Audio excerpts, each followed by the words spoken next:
আজকে আমি তোমাদের সাথে শেয়ার করছি সাদা আলু পোস্তর রেসিপি।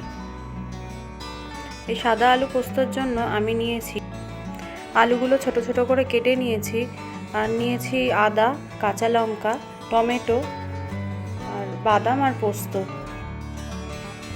বাদাম, পোস্ত, কাঁচা লঙ্কা আর আদাটা বেটে নেব।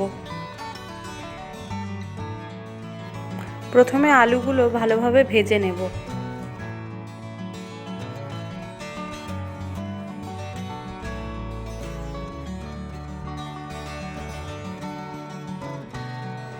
এরপর কালো জিরে দিচ্ছি, তারপর স্বাদ মতো নুন মিশিয়ে নেব।